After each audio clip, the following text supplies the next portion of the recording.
Terima kasih Tuhan, itulah kerinduan kami semua Tuhan. Tidak ada satupun yang tidak merindukan untuk mengairi hidup ini. Mahkota Tuhan telah siapkan bagi kami, mahkota kehidupan kekal. Bapa, terima kasih.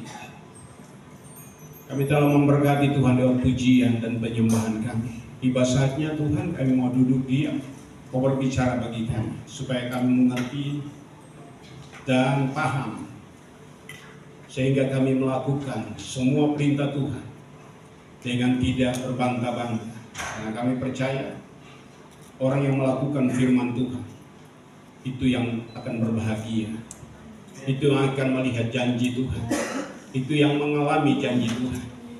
Terima kasih Tuhan, kami tidak izinkan kuasa apapun coba-coba mau datang untuk mau mencuri perhatian kami. Kami patahkan kuasanya dalam nama Yesus. Kami izinkan Roh Allah bekerja secara penuh, kuasai roh, jiwa, dan tubuh kami saat ini Tuhan. Dan biarlah Tuhan setiap kata kalimat yang keluar mulut hamba-Mu menjadi berkat Tuhan bagi setiap kami yang datang di pagi ini Tuhan, di ibadah pertama ini. Dalam nama Tuhan Yesus Kristus, Tuhan urapi firman-Mu, urapi hamba-Mu, urapi kami semua. Dan kami telah siap untuk dengar firman-Mu. Haleluya. Amin. Amin. Ya, puji Tuhan saudara. Shalom. Shalom, shalom, shalom. Yesus dahsyat.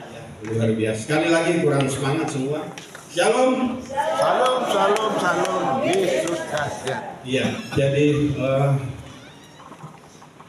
saya sepakat untuk hari ini saudara, kita keluarga besar GBI Hati Hamba, dan GBI Hati Hamba punya visi misi yang perlu kita semua hamba-hamba Tuhan, para pelayan Tuhan, bahkan semua jemaat Tuhan harus mengerti, sehingga saudara bisa memberikan penjelasan kepada setiap orang yang bertanya, kenapa sampai kalian punya gereja GBI Hati Hamba. Mesti saudara tahu, sehingga saudara bisa memberikan jawaban yang pasti bagi mereka, sehingga mereka mengetahui. Kalau tidak, saudara, orang akan bilang nama Hati Hamba itu cuma slogan. Tapi ini bukan slogan. Amin. Ini betul-betul kita mendapat visi untuk kebenaran ini. Dan visi yang pertama saudara, visi gereja Bethel Indonesia, yaitu visi dan misinya. Dan kita akan lihat dari visi adalah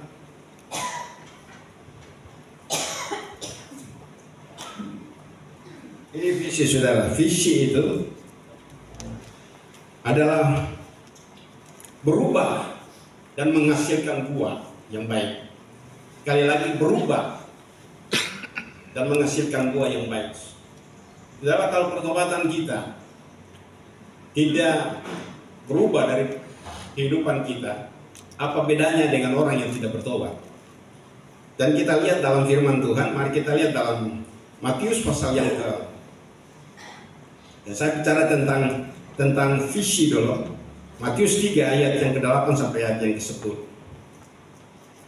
Tolong Bapak Nus. Demikian firman Tuhan. Jadi hasilkanlah buah yang sesuai dengan pertobatan, dan janganlah mengira bahwa kamu dapat berkata dalam hatimu, Abraham adalah bapa kami. Karena aku berkata kepadamu, Allah dapat menjadikan anak-anak bagi Abraham dari batu-batu ini.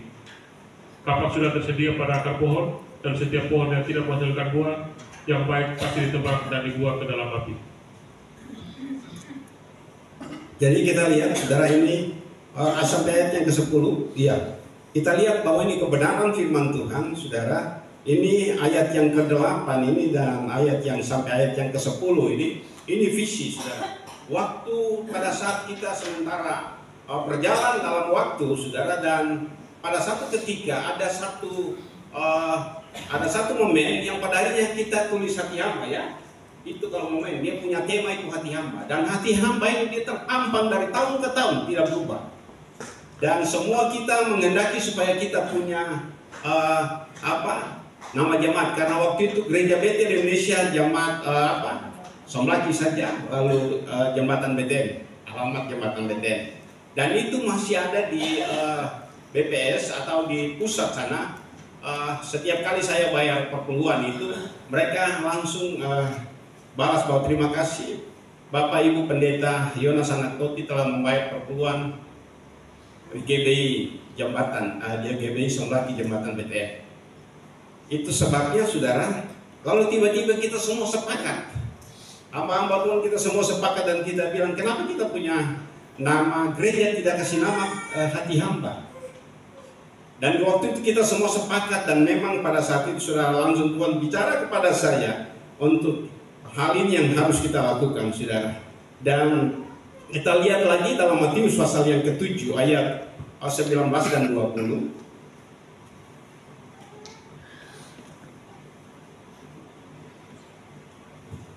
Dan setiap pohon yang tidak menghasilkan buah yang baik pasti ditebang dan dibuang ke dalam api. Jadi dari buahnya lah kamu akan mengenal mereka. Iya. Jadi dari buah lah kamu akan mengenal mereka. Jadi firman Tuhan jelas bagi kita bahwa ayat yang ke-7 itu saudara, Matius pasal 7 ayat yang ke-19 itu dia bilang begini saudara, dia bilang begini, ayat yang ke-19 dia bilang bahwa dan setiap pohon yang tidak menghasilkan buah yang baik pasti ditebang dan dibuang ke dalam api. Jadi dari buahnya lah kamu akan apa? Mengenal mereka. Saudara, kehidupan kekristenan itu orang lihat dari buah. Kalau kekristenan saudara, kalau saudara bertobat tapi saudara punya kehidupan itu saudara, kehidupan yang buahnya tidak bagus, buahnya tidak matang, buahnya betul-betul dia belum saat permasak lagi sudah jatuh karena ada kuman, ada penyakit di dalamnya. Itu pasti orang tidak suka makan. Tapi kalau orang yang suka makan saudara, saya bersyukur sekali bahwa jambu depan ini saudara banyak orang suka.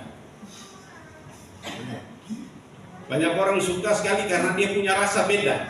Pada saat jambu di sekitar yang tempat lain, tetapi jambu kita, jambu yang ada saudara, jambu itu betul-betul rasa satu pasti mau ingin dua.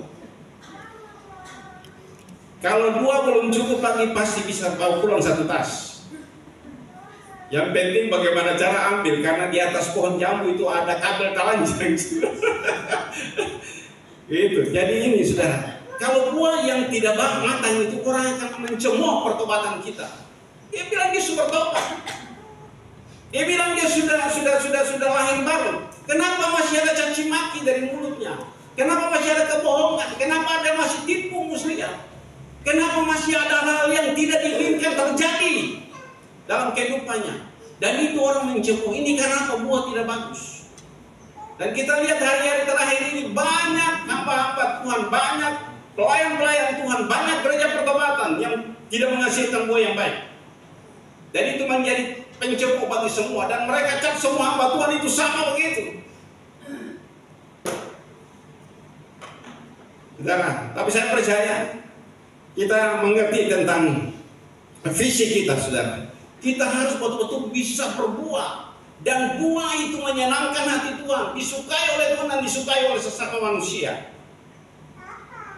Sehingga dimanapun kita pergi orang suka kita. Kemanapun kita pergi, orang tidak akan komplain dia sudah datang lagi. Kan begitu. Tapi waktu kita datang, bilang, oh bersyukur Bapak datang, bersyukur Ibu datang, bersyukur Nona datang, bersyukur Nyong datang. Orang rasa terhibur waktu kita hadir. Orang rasa terbangun kita hadir. Jangan sampai waktu kita hadir membuat orang lain syah, membuat orang lain jengkel, membuat orang lain tidak senang dengan kita. Jadi ini yang perlu kita lakukan setiap saat saudara. Lukas pasal 3 ayat 8 sampai 9.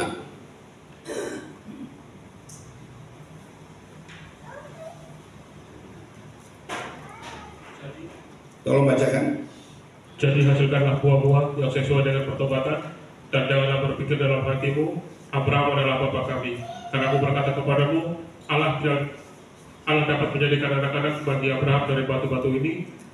Kapak sudah tersedia pada akar pohon, dan setiap pohon yang tidak menghasilkan buah yang baik akan ditebang dan dibuang ke dalam api.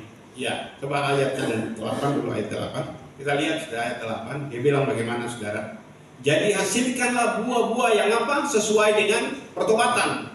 Dan jangan kamu berpikir dalam hatimu, Abraham adalah bapa kami. Karena aku berkata kepadamu, Allah dapat menjadikan anak-anak bagi Abraham dari apa? Batu-batu. Saudara percaya atau tidak? Akhir zaman ini saudara lihat di YouTube bagaimana daerah-daerah Muslim yang sekarang bertobat, dan mereka ribuan orang itu baptis selamat. Tuhan berhak kalau saudara anak-anak Tuhan yang sudah jadi anak Tuhan tapi saudara tidak menghasilkan buah yang baik, Tuhan sanggup untuk mengubah. Saudara punya kehidupan dan saudara akan punya kecemburuan, karena Alkitab katakan yang terdahulu akan menjadi apa? Terakhir. Yang terakhir akan menjadi terdahulu. Saya percaya Indonesia sementara dilawat Tuhan dengan luar biasa. Jangan sampai orang-orang yang kita selama ini tahu bahwa mereka tidak mengenal Allah, mereka adalah Kedar dan Nabayot, itu keturunan Ismail, saudara. Yang ada banyak-banyak. Satu ketika saya percaya, saudara. Saya senang dengan Pak Gus Dur, presiden kita yang keberapa saya tidak ingat. Tapi dia bilang begini, memang orang Kristen itu punya Allah itu sangat dekat. Karena mereka panggil Bapa. Kalau Hindu itu masih lebih dekat sedikit. Karena mereka panggil Om. Kita bangga, saudara, bahwa kita punya Bapa itu, saudara. Dia rindu sekali supaya kita harus menghasilkan buah. Buah yang baik, saudara. Nggak ini pertanyaan bagi saya dan saudara, maukah saudara menghasilkan buah yang baik? Halo? Saya mau. Nanti kita lihat kalau saudara saya mau, akibatnya apa? Mau akibatnya apa, saudara? Kita lihat ayat selanjutnya. Ayat yang selanjutnya dari ayat kesini terus ya. Kapak sudah tersedia pada akar pohon, dan setiap pohon yang tidak menghasilkan buah pasti apa? Ditebang dan dibuang ke dalam api. Alias saudara, orang Kristen atau pelayan Tuhan yang sudah bertobat tetapi tidak menghasilkan buah yang baik, kapak sudah ada di bawah akar pohon dan siap untuk ditebang. Siap untuk ditebang, saudara. Dan kalau ditebang pasti dia kering dan dia dibuang ke dalam apa? Api. Dibuang ke dalam api. Jadi saudara main-main dengan hidup ini, saudara. Perlu menghasilkan buah, dan buah itu buah yang baik. Jangan sampai saudara bertobat tapi saudara kebiasaan yang lama saudara tetap bawa. Yang biasa suka iri hati orang, yang biasa suka dendam orang, yang suka tidak bisa mengampuni orang, saudara terus bawa. Seperti dengan orang Israel, kan keluar dari perbudakan, tetapi mereka punya sifat perbudakan ini terus bawa sampai kepada di tanah Kanaan. Untuk membuat mereka supaya prinsip budak itu mereka betul-betul bisa hilang. Tuhan kasih mereka perjalanan yang sebenarnya cuma 40 hari saja, jadi 40 tahun. Untuk apa? Memproses mereka. Saudara, lihat saya berubah, lihat Ibu Pendeta Neti berubah, Pendeta Maria berubah. Saudara lihat sekarang, tapi saudara tidak lihat proses. Orang ingin perubahan, orang ingin untuk menjadi sama seperti seseorang, tetapi mereka tidak tahu awal proses. Proses itu sangat-sangat sakit, saudara. Terus sangat sakit. Saudara, orang suka lihat bagaimana Yusuf itu dia sampai pada endingnya, saudara. Dia jadi apa? Orang nomor 2 tanpa pemilihan, saudara. Itu ditunjuk langsung oleh semua pembesaran raja untuk dia jadi orang nomor 2. Tetapi saudara cuma senang dengan proses, dengan hasilnya itu. Hasilnya itu saudara luar biasa, saudara, wow. Saudara punya keinginan sih, tapi saudara tidak lihat dari belakang prosesnya. Semua keberhasilan itu pasti ada proses. Semua keberhasilan tanpa proses itu pasti menyesatkan saudara. Amin. Jangan tegang saudara. Ini saudara harus mengerti sehingga saudara harus sampaikan saudara hal ini. Bagaimana supaya bisa menghasilkan buah-buah yang baik yang dinikmati oleh Tuhan dan dinikmati oleh manusia? Yang pertama saudara, yang pertama, andalkan Tuhan dan bergantung sungguh kepada Tuhan. Sekali lagi, andalkan Tuhan dan bergantung sungguh kepada Tuhan. Yeremia 17 ayat 7.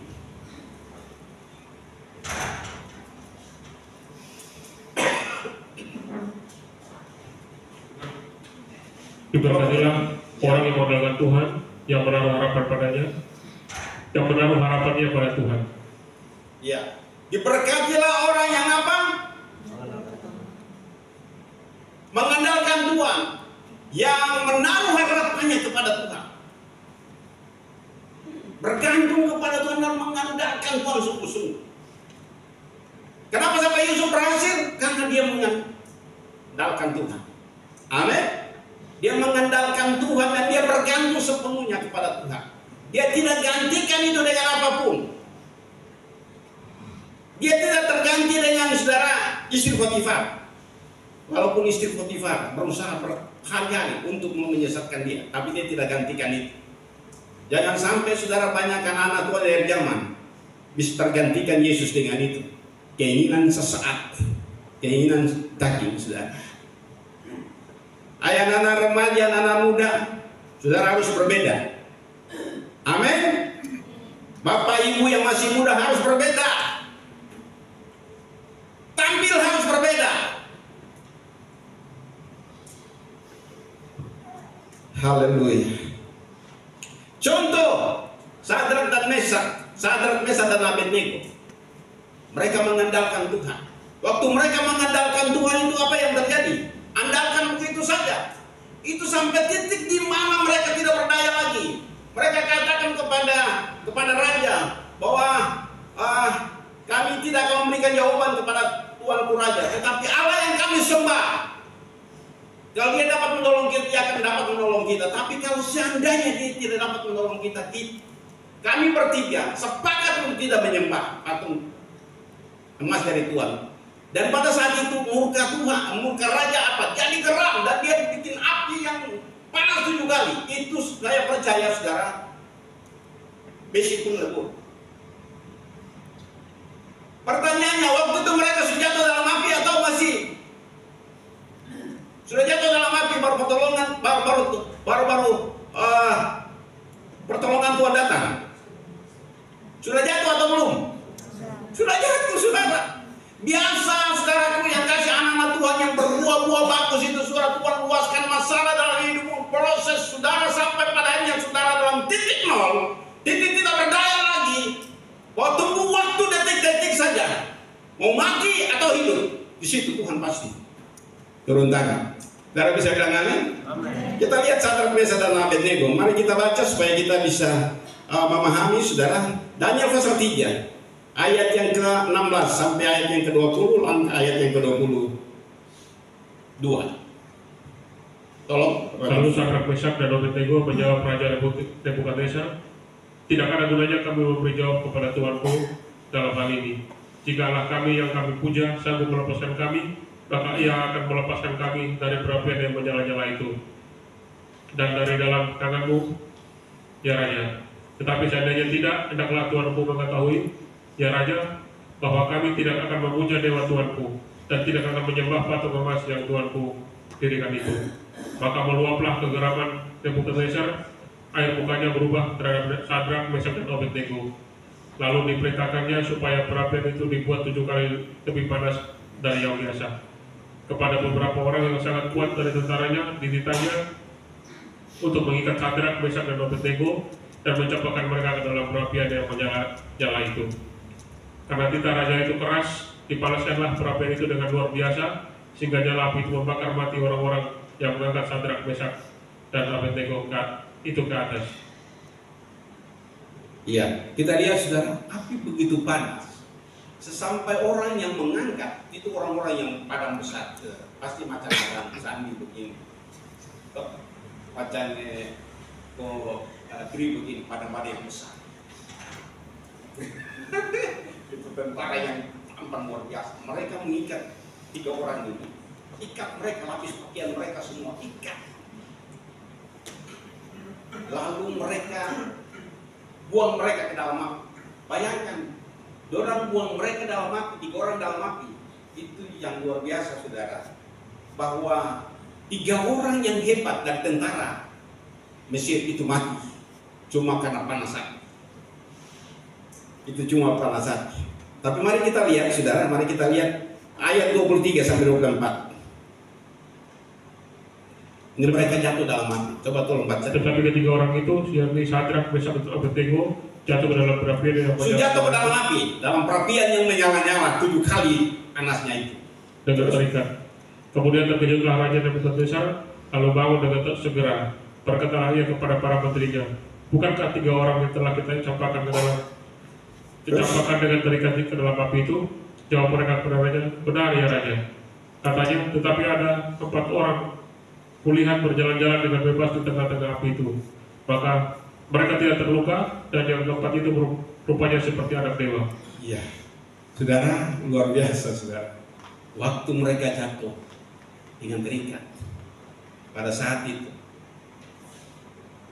lewat kehidupan mereka yang berbuah, dan buahnya menyenangkan hati Tuhan dan sesama. Apa yang terjadi, saudara? Mereka buang dalam api. Tuhan tidak pernah terlambat untuk menolong. Amin. Api diubah menjadi apa? Kulkas yang dingin, saudara. Api diubah karena Tuhan kita adalah api. Dia turun, dan kenapa 3 orang yang terbuang di dalam api? Tetapi kenapa 4 orang? Dan yang satu itu seperti apa? Dewa. Siapa dia? Yesus yang kita percayai. Amin. Yesus yang percaya dia bahwa dia adalah Immanuel, Allah menyertai kamu sampai di sudah Allah. Selagi saudara masih hidup, dia tetap menyertai saudara. Saya bilang amin. Amin. Itu Tuhan kita, saudara. Nah, kita lihat lagi ayat yang ke-28 sampai 30. Berkatalah Nebukadnezar, terpujilah Allahnya Sadrak, Mesak, dan Abednego. Ia telah mengutus malaikatnya dan melepaskan hamba-hambanya yang telah menaruh percaya kepadanya dan melanggar titah raja, dan yang menyerahkan tubuh mereka karena mereka tidak mau memuja dan menyembah Allah manapun kecuali Allah mereka. Sebab itu aku mengeluarkan perintah bahwa setiap orang dari bangsa, suku bangsa, atau bahasa manapun ia yang mengucapkan penghinaan terhadap Allahnya Sadrak, Mesak, dan Abednego akan dipenggal-penggal dan rumahnya akan dirobohkan menjadi timbunan puing, karena tidak ada Allah lain yang dapat melepaskan secara demikian itu. Lalu Raja memberikan kedudukan tinggi kepada Sadrak, Mesak, dan Abednego di wilayah Babel. Haleluya, saudara. Bayangkan, saudara, lewat kehidupan kita orang mengenal Tuhan yang kita kenal. Lewat kehidupan kita orang mengenal kasih Kristus. Lewat kehidupan kita, saudara, orang yang tidak mengenal Allah pasti mengenal Allah. Kali lagi. Dan pada akhirnya apa, saudara? Raja yang tidak mengenal Allah langsung mengagungkan Tuhan yang disembah oleh Sadrak, Mesak, dan Abednego. Dan dia berseru untuk semua orang yang ada di pemerintahan Babel saat itu harus takut akan apa? Takut akan Allahnya Sadrak, Mesak, dan Abednego. Dan tidak seorang pun yang menghina. Kalau menghina semua. Bayangkan, saudara. Itu prinsip-prinsip seperti ini yang perlu, saudara. Yang kedua, saudara, hidup melakukan hidup melekat dengan Tuhan. Sekali lagi, hidup melekat dengan Tuhan. Coba bilang kiri kanan, hidup melekat dengan Tuhan.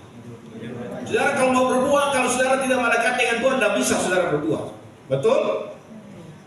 Saudara mau berbuah, kalau saudara tidak melekat dengan Tuhan, tidak bisa berbuah. Apalagi kita ini cabang-cabang apa? Bukan asli, tapi cabang-cabang yang cuma dicangkokkan. Nah, kalau kita tidak menyatu, menempel dengan pokok, pasti saudara tidak berbuah, pasti ditebang dan dibuang, saudara. Mari kita lihat dalam Yeremia pasal 17 itu ayat yang ke-8a saja. 8a. Ia akan seperti pohon yang ditanam di tepi air, yang merapatkan akar-akarnya ke tepi batang air. Jadi saudara, ini pohon ini kenapa sampai dia berbuah? Karena dia berusaha untuk akar-akarnya merambat sampai kepada batang air, kepada air, saudara, sehingga dia menghasilkan buah. Siapa itu air kehidupan? Yesus. Yesus itu air kehidupan. Jadi kalau saudara sampai ketemu air kehidupan itu, saudara pasti mengeluarkan buah. Amin. Pasti mengeluarkan buah. Nah, kita lihat lagi dalam Yohanes pasal 15 ayat 4 sampai 7. Tolong Bapak baca. Karena ini baru visi, saudara, belum misi. Terus, tinggallah di dalam aku, dan aku di dalam kamu. Ya. Sama seperti ranting tidak dapat berbuah dari dirinya sendiri kalau ia tidak tinggal pada pokok anggur. Demikian juga kamu tidak berbuah jikalau kamu tidak tinggal di dalam aku. Akulah pokok anggur dan kamulah ranting-rantingnya. Barang siapa tinggal di dalam aku dan aku dalam dia, ia berbuah banyak. Sebab di luar aku kamu tidak dapat berbuat apa-apa. Tuhan, kamu tidak dapat berbuat apa-apa. Tidak bisa berbuat apa-apa. Terus, barang siapa tidak tinggal di dalam aku, ia dibuang keluar seperti ranting dan menjadi kering. Kemudian dikumpulkan orang dan dicampakkan ke dalam api lalu dibakar. Ya. Jika kamu tinggal di dalam aku dan firman-Ku tinggal di dalam kamu, mintalah apa saja yang kamu kehendaki dan kamu akan menerimanya. Saudara-saudara mau menerima sesuatu dari Tuhan? Saudara rindu untuk menerima sesuatu. Impian saudara, permintaan saudara selama ini tinggal dalam firman dan firman di dalam kamu. Haleluya. Pasti saudara itu akan terjadi. Ayat 7 dia bilang itu. Jikalau kamu tinggal di dalam aku dan firman-Ku tinggal di dalam kamu, minta apa saja yang kamu kehendaki dan kamu akan apa? Menerima. Oke, anak-anak remaja, pemuda yang punya cita-cita besar, harus tetap hidup dalam firman. Apapun yang terjadi, tinggal dalam firman. Dan firman tinggal di dalam kamu. Walaupun kondisi kiri kanan orang datang bilang bahwa sebisa lagi harus punya kondisi ini, mesti begini. Saudara, jangan dengar orang. Dengar saja, berpegang, punya prinsip, punya iman teguh bahwa tidak. Lebih baik kita mati daripada kita berserah kepada orang pintar, berserah kepada perkataan orang. Haleluya. Dan ini luar biasa, saudara. Saya mau bilang bagi saudara, ini luar biasa. Yang ketiga, berbuat tanpa musim. Jangan saudara, kehidupan saya dan saudara bertobat itu saudara pakai musim. Kalau waktu mood, ya bertobat. Kalau waktu musim, waktu baik, ya melayani Tuhan. Kalau saya waktu yang terbaik, ganti saja. Tidak bisa saudara. Harus berbuat tanpa musim. Sebab kalau saudara berbuat pada musim tertentu, ya Yesus datang, Yesus tidak butuh daun. Yesus datang, Yesus butuh buah. Walaupun saat itu pohon ara tidak waktu untuk berbuah. Tapi kenapa Yesus datang cari buah? Kan pada saat itu Yesus datang karena Yesus rasa lapar. Saudara, kenapa sampai dia rasa lapar? Karena dia 100% manusia. Makanya dia rasa lapar. Dan dia lihat pohon ara berdaun. Dan setiap kali mungkin kebiasaan dari pohon ara, kalau dia sudah berdaun pasti dia keluarkan buah. Tapi ternyata dia pergi cari buah, dia tidak dapat buah di sana. Dia tidak dapat buah di sana, saudara. Mari kita lihat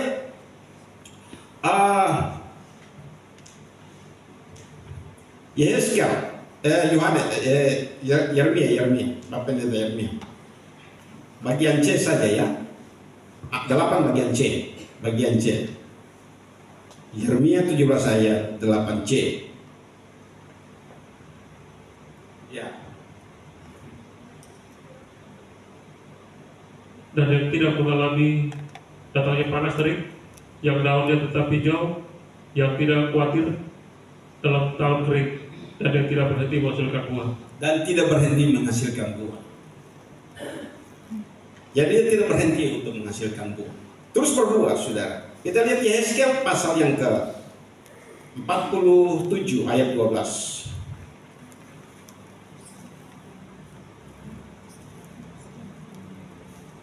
Pada kedua tepi sungai itu tumbuh bermacam-macam pohon buah-buahan yang daunnya tidak layu dan buahnya tidak habis-habis. Buahnya tidak habis-habis. Setiap bulan ada lagi buahnya yang baru. Sebab pohon-pohon itu mendapat air dari tempat kudus itu. Buahnya menjadi makanan dan daunnya menjadi obat. Saudara-saudara punya hidup mau demikian? Saudara punya hidup mau demikian? Setiap bulan berbuah terus. Dia pakai musim, saudara. Setiap bulan mau terus melayani Tuhan, setiap minggu terus mau melayani Tuhan. Yang bilang habis capek dia lain orang, saudara. Pertanyaannya, siapa yang bikin capek Ale? Siapa yang bikin capek hamba-hamba Tuhan? Jawab aku. Itu ada firman Tuhan katakan begitu. Siapakah yang melelahkan kamu? Jawab aku. Saudara, Anda kan lelah untuk apa? Kehidupanmu, pekerjaan untuk kehidupan, bukan untuk Tuhan. Nah, saudara ketik di situ. Dengan apakah aku melelahkan kamu? Yesus bilang begitu, Tuhan bilang begitu. Dengan apa?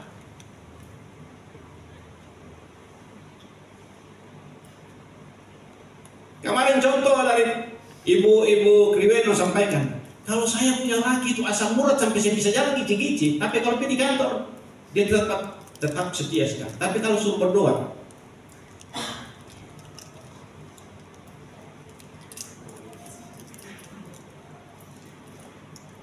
haleluya. Kan begitu. Saudara, Tuhan sembahi apa lagi perketon semua. Tuhan sayang apa lagi perketon semua. Tuhan sangat sayang pada kita. Haleluya. Itu sebabnya saudaraku yang kekasih, dia selalu berbuah. Jadi hidup saya dan saudara jangan berbuah musim. Tapi tidak ada musim, tetap menghasilkan buah yang baik, berkenan kepada Tuhan dan sesama. Itu visi dari Gereja Betel Indonesia GBI Hati Hamba. Lagi saudara. Nah, kita lihat lagi misi, saudara. Kita lihat lagi misi. Misi menjangkau jiwa-jiwa dengan pelayanan kasih, menjangkau jiwa-jiwa dengan pelayanan kasih. Dasar firman Tuhan mari kita lihat dalam Markus pasal 6 ayat yang ke 35 sampai 38.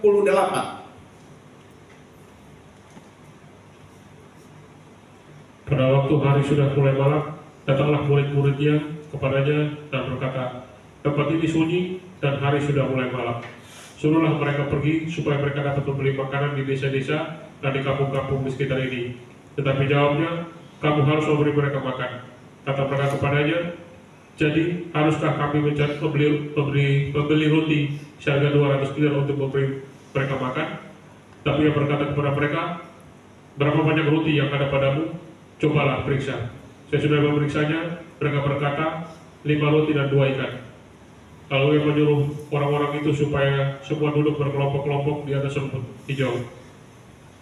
Maka duduklah mereka berkelompok-kelompok, ada yang 100, ada yang 50 orang. Ya, sampai situ saja. Nah, kita lihat lagi Lukas pasal 3 ayat 12.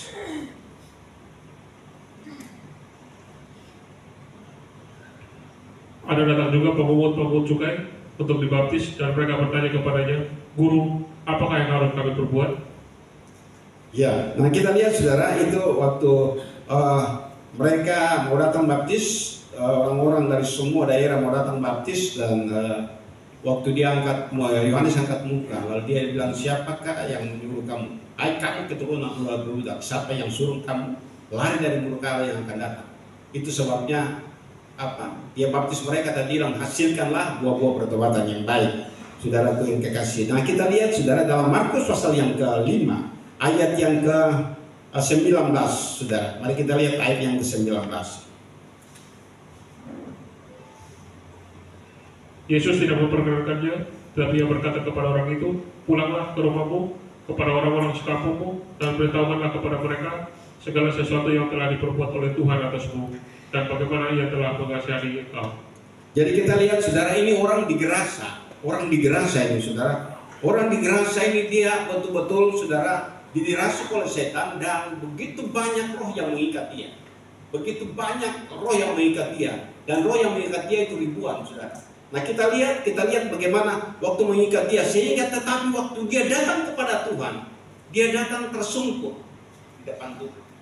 Pertanyaannya saya dan saudara, bahwa apakah kita sebagai anak-anak Tuhan, kita punya rasa hormat kepada Tuhan itu ada tanda? Kita punya rasa gentar kepada dia itu ada tanda? Kalau iblis saja saudara, setan saja saudara, itu dia datang lewat orang ini, datang dia paling berbahaya sekali di daerah itu. Tetapi waktu Yesus datang dia lari dan dia bisa kenal itu Yesus. Dia kenal Yesus. Engkau adalah Yesus anak Allah yang Maha Tinggi. Tapi kita kadang-kadang saya tahu siapa itu Yesus. Siapa itu Yesus? Saudara ingat anak-anak Skewa, 7 anak Skewa, imam Skewa. Mereka mau coba-coba pakai kuasa yang ada bagi Tuhan kasih kepada Paulus. Dan mereka mengusir orang yang kerasukan juga saudara. Orang yang kerasukan. Lalu mereka katakan begini, dalam nama Yesus yang disembah oleh Paulus, kami mengusir engkau keluar. Iblis itu bilang apa? Yesus kami kenal, Paulus juga kami kenal. Siapa engkau? Bayangkan Yesus, iblis saja tahu Yesus dan kenal itu Paulus, tapi siapa kau?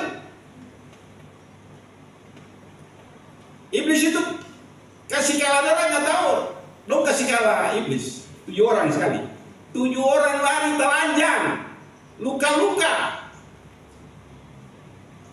Jangan jadi orang Kristen yang kalah. Jangan jadi orang Kristen yang tidak memiliki kuasa.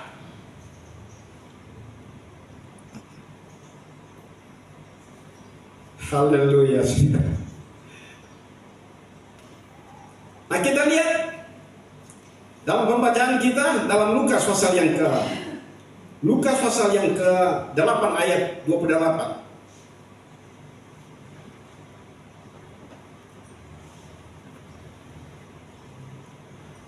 Ketika ia melihat Yesus, ia berteriak lalu tersungkur di hadapannya dan berkata dengan suara keras, apa urusanmu dengan aku, hai Yesus anak Allah yang Maha Tinggi? Ya, bayangkan saudara, dia lari datang dan dia bilang, apa urusanmu, hai engkau Yesus anak Allah yang Maha Tinggi.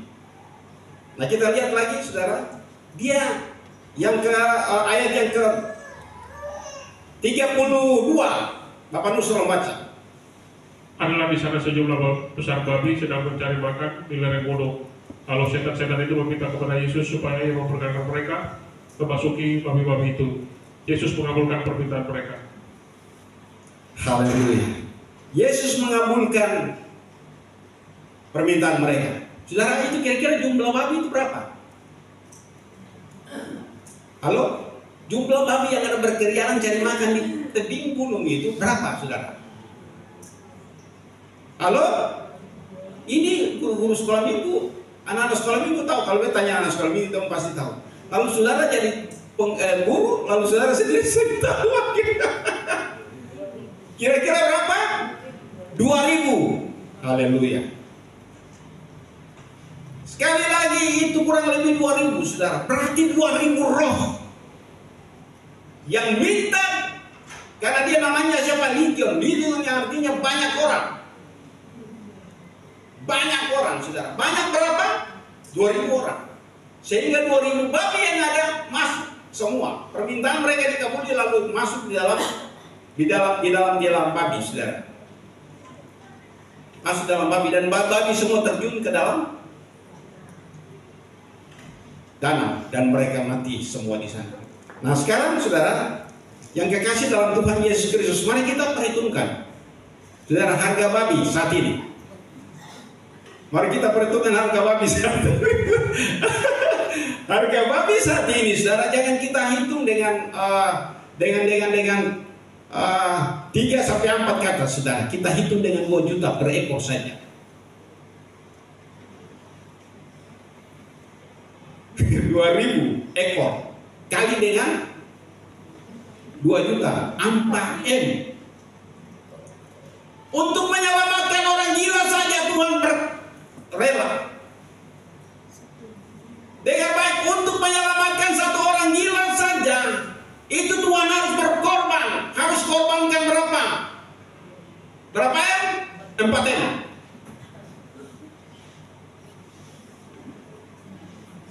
Orang gila saudara. Itu makanya Alkitab katakan dalam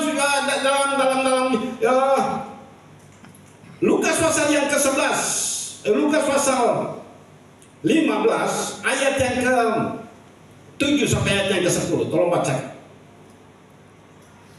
Aku berkata kepadamu, demikian juga akan ada sukacita di surga karena satu orang berdosa yang bertobat, lebih daripada sukacita karena 99 orang benar yang tidak memerlukan pertobatan. Terus? Atau perempuan manakah yang mempunyai 10 dirham dan jika ia kehilangan satu di antaranya, tidak menyalakan pelita dan menyapu rumah serta mencarinya dengan cermat sampai ia menemukannya.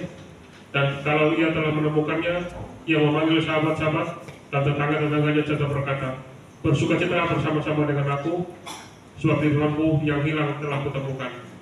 Aku berkata kepadamu, demikian juga akan ada sukacita pada malaikat-malaikat Allah karena satu orang berdosa yang bertobat. Saudara dengar baik, satu orang saudara bisa tuntun dan selamatkan dia. Itu ada sukacita yang besar. Kalau selama ini saudara tidak bisa berbuah dan tidak bisa menghasilkan buah yang baik, saudara tidak mungkin saudara bisa. Saudara 3 tahun itu Tuhan Yesus cari buah pohon ara itu, tapi tidak dapat. Dan Yesus bilang, guna apa hidup di tanah? Dan kalau kita tidak berbuah, kita tidak bisa menangkan jiwa satu pun, saudara. Saya mau tantang saudara, bahwa saudara tidak berguna. Guna apa tinggal di lahan ini? Guna apa hidup? Orang bertobat dan tidak bisa membawa pertobatan itu kepada orang lain, supaya orang lain juga bertobat. Saudara sudah pernah berdoa sungguh-sungguh kepada seseorang yang kau menyakiti, yang kau berdoa sungguh-sungguh dan terus berdoa sampai kau lihat Tuhan akan bekerja.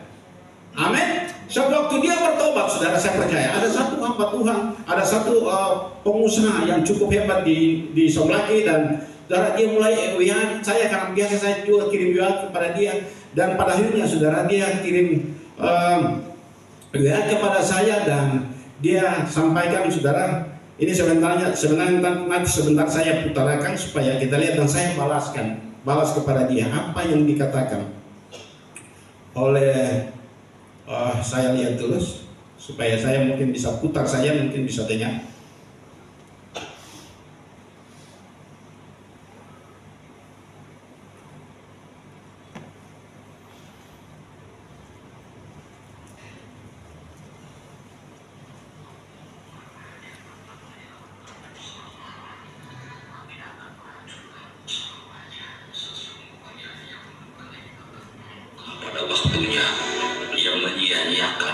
Disia-siakan pada waktunya, bagaikan pepatah, buah jatuh tak jauh dari pohonnya.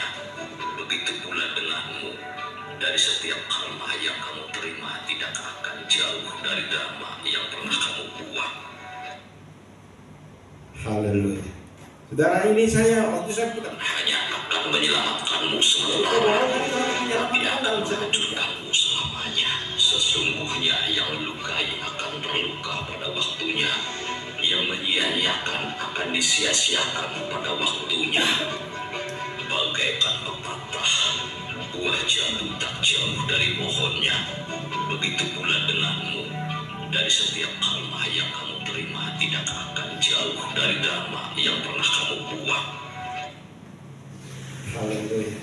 Dan ini saya walau saudara, benar sekali kok apa yang dikatakan peribahasa itu dikutip dari firman Allah.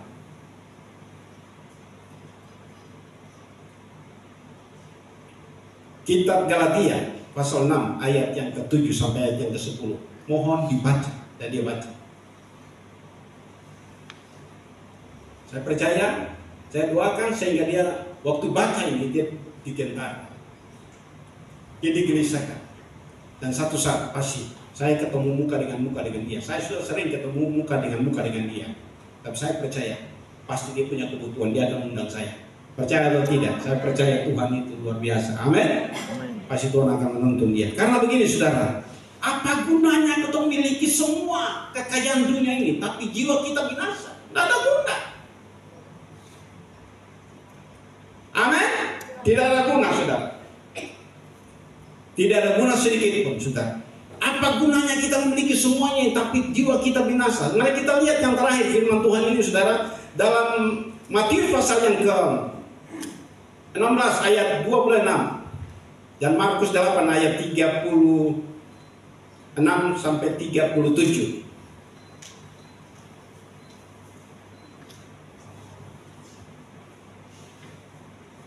Tolong, Panus.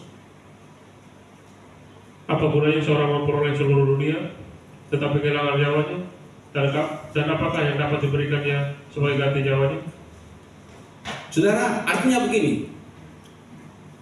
Apa yang bisa saudara ganti supaya saudara selamat?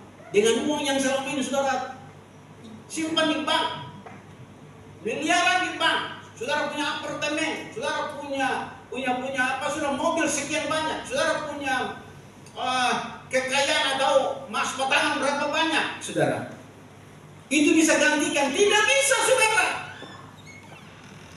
Karena semua yang saudara miliki, tanah yang saudara miliki, saudara, itu tidak saudara akan bawa.